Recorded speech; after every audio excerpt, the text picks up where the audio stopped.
2026년 2월 아침에 눈 뜨면 이런 문자가 올 수 있습니다. 압류 명령 접수, 통장 사용이 제한됩니다. 문제는 잔고가 있어도 오늘 쌀값 값이 결제해서 거절됩니다. 통장에 돈이 있는데도 생활비를 못 쓰게 되는 겁니다. 그 순간부터는 돈이 있냐 없냐가 아니라 지금 쓸 수 있냐 싸움이 됩니다. 아마 심장이 덜컥 내려앉고 눈앞이 캄캄해지실 겁니다. 그런데 여러분, 정말 무서운 게 뭔지 아십니까?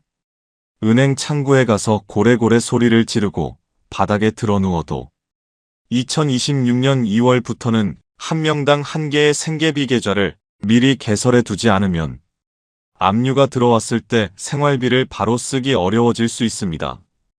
은행 직원은 차가운 얼굴로 이렇게 말할 겁니다. 죄송합니다. 법이 바뀌어서 저희도 어쩔 수 없습니다. 압류 명령이 내려지면 전산상 지급 정지가 됩니다. 지금 이 순간에도 같은 이유로 노후 자금 사용에 어려움을 겪는 분들이 계속 나오고 있습니다. 심지어 자녀들이 효도한다고 보내준 용돈, 며느리가 병원비 쓰라고 넣어준 돈까지 싹 다 묶여서 당장 오늘 저녁에 식재료 살 돈이 없어 발을 동동 구르는 비극이 벌어지고 있습니다. 이게 남의 일 같으십니까? 뉴스에나 나오는 이야기 같으십니까? 아닙니다. 내일부터 누구에게든 닥칠 수 있는 현실입니다. 정부가 2026년 2월부터 생계비 계좌와 관련된 법적 규제를 새로 정비하기 때문입니다. 특히 빚이 10원이라도 있거나 혹은 과거에 누군가에게 명의를 빌려준 적이 있는 분들, 아니 빚이 전혀 없더라도 일반 입출금 통장을 쓰고 계신 모든 어르신들, 내일부터는 내 돈을 지켜주는 든든한 금고가 아니라 압류 시 생활비 보호가 어려운 통장이 될 수 있습니다. 더 기막힌 사실 하나 알려드릴까요? 법은 분명히 월 250만원까지는 건드리지 말라고 어르신들을 보호해줬습니다. 그런데 정작 여러분이 이것을 신청하지 않아서 스스로 보호막을 걷어차고 불구덩이로 뛰어들고 있다는 겁니다. 몰라서 당하는 것만큼 억울한 게 어디 있습니까? 오늘 이 영상은 단순한 은행 정보가 아닙니다. 험악해진 2026년 금융 환경에서 여러분의 밥줄을 지키는 유일한 생존 매뉴얼입니다. 월 250만원 한도 안에서는 압류가 들어와도 법적으로 보호받도록 설계된 통장 만드는 법, 꽉 막힌 이체 한도 시원하게 뚫는 법, 그리고 지금 당장 내 통장을 망가뜨리고 있는 치명적 실수 10가지까지. 이 모든 걸 오늘 10분 동안 뼈가 되고 살이 되게 아주 상세히 떠먹여 드리겠습니다. 단 한 가지 조건이 있습니다. 절대 중간에 끄지 마십시오. 에이 설마 나한테 그런 일이 생기겠어? 하고 넘겼던 그 1분이 다음 달 생활비를 제대로 사용하지 못하는 상황을 만듭니다. 구독과 좋아요 누르시고 끝까지 보셔야만 여러분의 소중한 노후와 돈을 지킬 수 있습니다. 자, 무조건 겁을 주려는 게 아닙니다. 적을 알고 나를 알아야 백전백승이죠. 2026년 2월부터 정확히 어떤 숫자가 바뀌는지, 그리고 그 숫자에 어떤 무서운 함정이 숨어 있는지 아주 자세히 뜯어보겠습니다.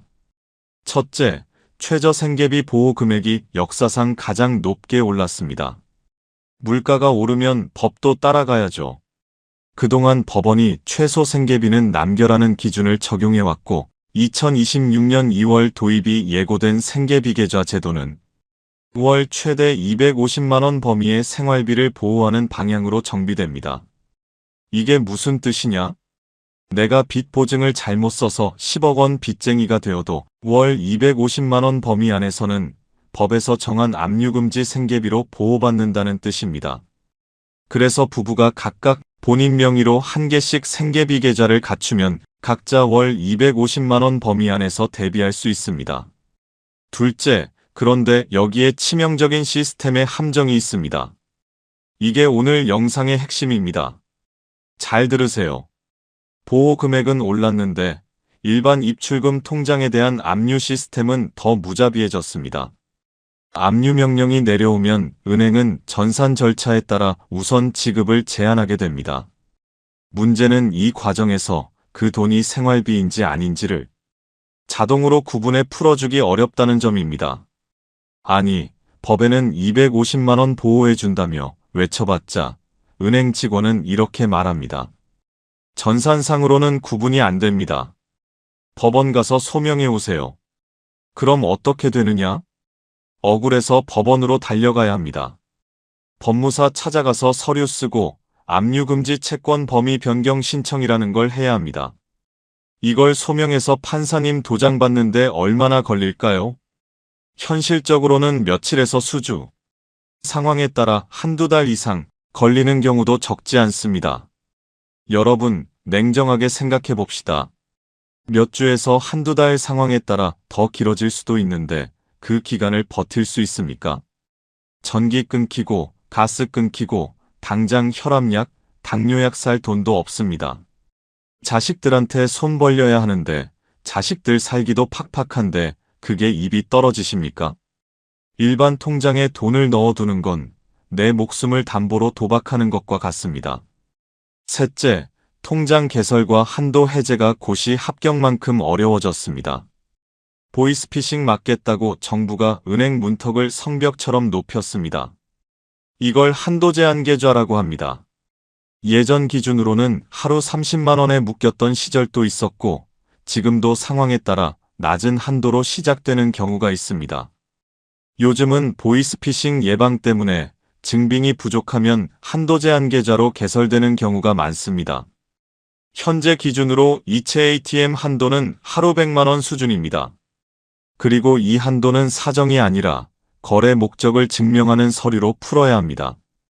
확실한 증빙 서류가 없으면 대통령 할아버지가 와도 못 풉니다. 급하게 대학병원 수술비 500만 원 보내야 하는데 하루 한도 제한 때문에 쪼개서 보내야 한다고 생각해 보세요. 피가 거꾸로 솟을 일입니다. 상황이 이렇게 심각합니다. 제도는 이렇게 살벌하게 변했습니다. 나라는 250만 원까지 지켜줄게라고 판을 깔아줬는데 정작 본인이 신청을 안 해서 날려버리면 누구 탓입니까? 그런데 문제는 아직도 나는 옛날처럼 그냥 쓸란다 하시는 분들이 너무 많다는 겁니다. 지금부터 말씀드릴 10가지 실수, 이거 하나라도 하고 계신다면 여러분은 이미 표적입니다. 지금부터 말씀드릴 10가지, 여러분도 무심코 매일 하고 계신 행동일 겁니다. 하나씩 짚어드릴 때마다 가슴이 뜨끔뜨끔 하실 겁니다. 메모지 꺼내놓고 체크해보세요. 이 중 하나라도 해당되면 압류 사기 한도 제한 같은 통장 사고에 걸릴 확률이 확 올라갑니다. 첫 번째, 이자는 일반 통장이 더 주잖아. 가장 흔한 실수입니다.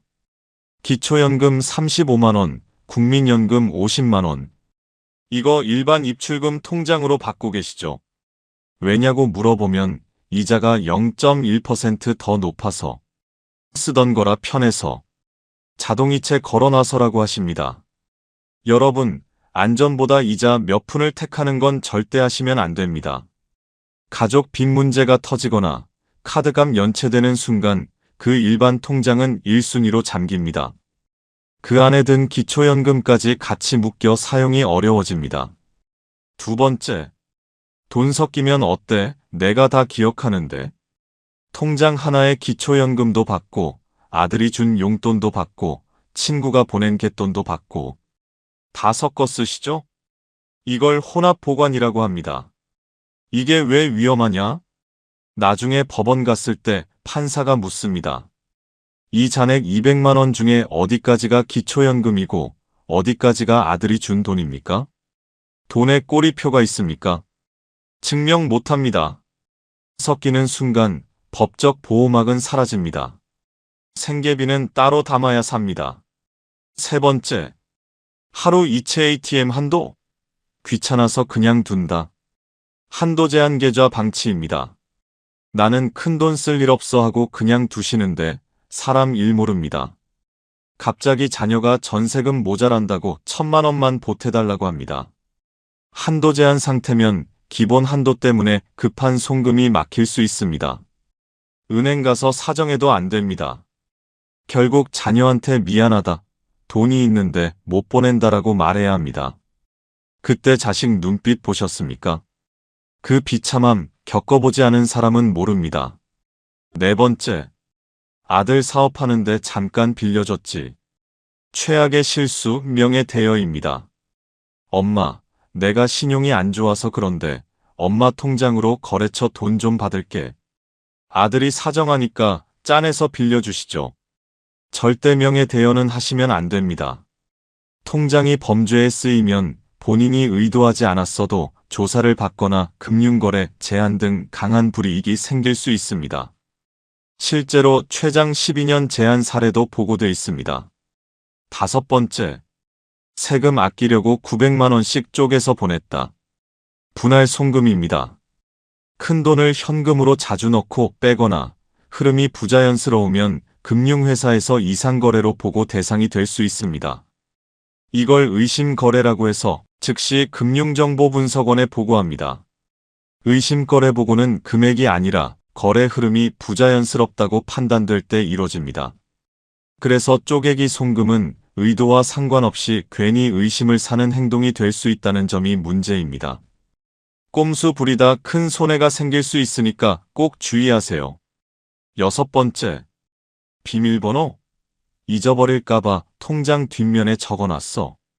이거 정말 많습니다. 지갑 속에 카드랑 통장이랑 같이 넣고 통장 뒷면에 매직으로 1234 크게 적어두십니다. 지갑 잃어버리는 순간 줍는 사람이 아이고 감사합니다 하고 다 빼갑니다. 특히 요양병원이나 경로당처럼 사람 많이 드나드는 곳에서는 절대 금물입니다. 비밀번호는 머릿속에만 두십시오. 일곱 번째, 모르는 문자 궁금해서 눌러봤지. 스미싱 클릭입니다. 택배 주소 확인하세요. 국민연금 환급금 조회하세요. 궁금해서 파란 글씨 링크 누르셨죠? 그 순간 내 폰은 해커의 손에 넘어갑니다. 2026년 보이스피싱은 목소리가 아니라 문자로 옵니다.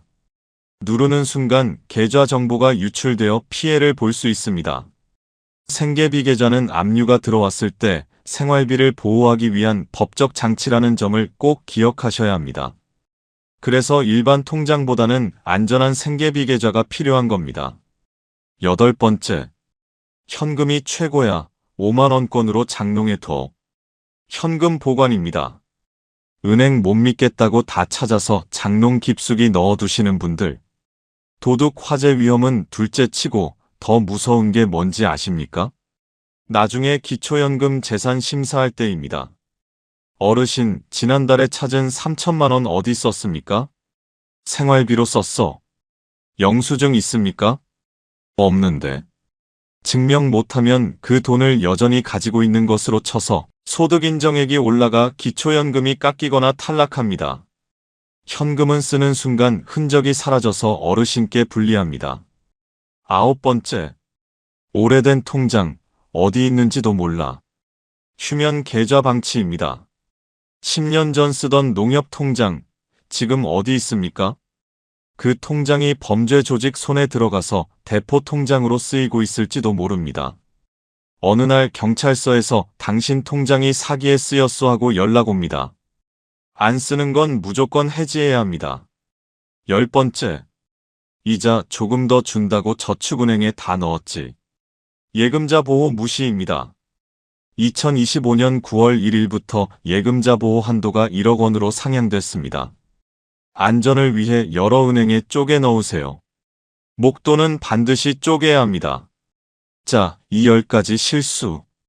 듣다 보니 등골이 서늘하지 않으십니까? 몰라서 그랬다는 변명은 법원에서도 은행에서도 통하지 않습니다. 실수를 알았다면 이제 행동해야 합니다. 내일 당장 신분증 챙겨서 주거래 은행으로 가십시오. 그리고 창구 직원에게 제가 알려드리는 대사 그대로 말씀하세요. 첫째, 제 명의로 생계비 계좌 하나를 개설하고 싶습니다. 별 5개입니다. 이게 오늘 영상의 제일 중요한 내용입니다. 기초생활수급 등 해당되는 분들은 행복지킴이 통장을 쓰는 경우가 있고 그 외 많은 분들은 2026년 2월 도입이 예고된 생계비 계좌 취지를 확인해 미리 대비하는 게 핵심입니다. 수급자가 아닌 일반 어르신들도 이제는 본인 명의로 생계비 보호용 계좌를 하나 개설할 수 있습니다. 이렇게 개설한 생계비 계좌는 잔액 250만 원까지 압류가 법적으로 금지됩니다. 법에서 정한 범위 안에서는 압류로부터 가장 강하게 보호받는 통장이 됩니다. 빚이 있든 없든 무조건 하나는 개설해 놓으셔야 합니다. 이게 내 최후의 보루입니다. 둘째, 이쪽으로 연금이랑 용돈 다 몰아주세요. 생계비 계좌를 지정했으면 돈이 그쪽으로 들어가게 물길을 돌려야죠. 국민연금공단이나 주민센터에 전화해서 나 생계비 계좌 만들었으니 연금 받는 계좌 이쪽으로 바꿔주세요 라고 반드시 변경 신청을 해야 합니다. 이거 안 하면 돈이 계속 옛날 위험한 일반 통장으로 들어갑니다. 자녀들에게도 앞으로 용돈은 이 통장으로 보내라고 하십시오. 셋째, 한도 제한 계좌는 서류 내고 푸세요. 그냥 풀어줘 하면 안 됩니다. 공과금 고지서나 연금 수령 내역을 보여주면서 나 이 은행 계속 쓸 거니까 공과금 자동이체 걸어주시오 하세요. 정상적인 거래 실적이 증명되는 순간 한도 족쇄가 풀립니다. 이거 안 풀어두면 급할 때 정말 낭패 봅니다. 자, 생계비 계좌 개설까지 마쳤습니다. 그럼 이제 어떻게 써야 할까요? 고수들만 아는 관리법 3가지를 공개합니다. 첫째, 지연 이체 서비스 신청하기. 보이스피싱이 겁난다면 이 서비스를 꼭 신청하세요. 이체 버튼 눌러도 돈이 바로 안 가고 은행에 따라 최소 3시간 이상 지연되도록 설정할 수 있습니다. 사기꾼한테 속아서 돈 보냈다가도 30분 뒤에 사기네?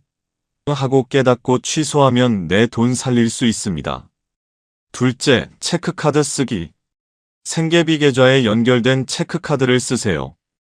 현금 뽑아 쓰는 것보다 기록이 남아서 좋고 무엇보다 요즘은 카드 쓰면 포인트도 쌓입니다. 마트 장 보고 병원비 내고 다 체크카드로 하세요. 나중에 혹시라도 조사받을 때 이거 다 생활비로 쓴 거다라고 증명하기가 너무 쉽습니다. 셋째, 종이 통장 없다고 겁먹지 마세요. 요즘 은행에서 종이 통장 잘 안 만들어 주려고 하죠. 법적으로 금지된 건 아니지만 줄이는 추세입니다. 종이 없으면 내 돈 사라지는 거 아냐? 걱정하지 마세요. 오히려 도장 잃어버릴 걱정도 없고 분실 위험도 적습니다. 은행 직원에게 내역 찍히는 거 좀 크게 보이게 해달라고 하시면 앱에서도 종이 통장처럼 다 볼 수 있습니다. 마지막 보너스입니다. 은행 간 김에 이것도 꼭 챙기세요. 어르신들이 몰라서 못 챙기는 공짜 혜택들입니다. 첫 번째는 비과세 종합저축 한도 확인입니다. 만 65세 이상이면 5천만 원까지 예금 이자 소득세가 면제됩니다. 일반인은 이자의 15.4%를 떼어가는데 어르신은 그걸 다 가져가시는 겁니다. 은행원이 먼저 말 안 해주면 나 비과세 남은 거 있어? 하고 꼭 물어보세요. 두 번째는 수수료 면제입니다. 생계비 계좌 쓰시면 많은 은행에서 ATM 수수료, 송금 수수료를 면제해 줍니다. 1년에 몇만 원, 땅 파도 안 나옵니다. 이 통장 쓰면 평생 공짜입니다. 여러분, 오늘 2026년 2월부터 시행되는 생계비 계좌 제도와 월 250만 원 보호에 대해 알아봤습니다. 물가도 오르고 세상 살기가 참 팍팍해졌습니다. 하지만 나라는 최소한 250만 원은 지켜주겠다고 법을 고쳤습니다. 문제는 내가 움직이지 않으면 그 법이 나를 지켜주지 않는다는 겁니다. 설마 나한테 압류가 들어오겠어? 설마 내가 사기를 당하겠어? 그 설마가 사람 잡는 세상입니다. 평생 가족을 위해 헌신하고 안 먹고 안 입고 모은 피 같은 돈입니다. 일반 통장이라는 구멍 뚫린 주머니에 넣고 다니시겠습니까? 아니면 나라가 보증하는 강철 금고, 생계비 계좌에 안전하게 보관하시겠습니까? 답은 정해져 있습니다. 내일 날 박는 대로 신분증 챙겨서 은행 다녀오십시오. 당당하게 요구하십시오. 제 명의로 생계비 계좌를 하나 개설해 주시오. 여러분의 그 작은 행동 하나가 앞으로 닥칠지 모를 인생의 폭풍우 속에서 여러분의 밥줄을 지켜줄 유일한 우산이 될 것입니다. 오늘 영상이 도움이 되셨다면 구독과 좋아요 꼭 눌러주시고 주변 친구분들에게도 꼭 공유해 주십시오. 야, 2월부터 250만원까지 지켜준다더라. 같이 은행 가자. 함께 손잡고 가서 대비하는 것, 그게 바로 진짜 현명한 어르신입니다. 오늘 이야기가 여러분의 지갑을 지키는데 조금이라도 도움이 되셨기를 바랍니다. 날씨가 춥습니다. 감기 조심하시고 오늘도 안전한 하루 보내십시오. 감사합니다.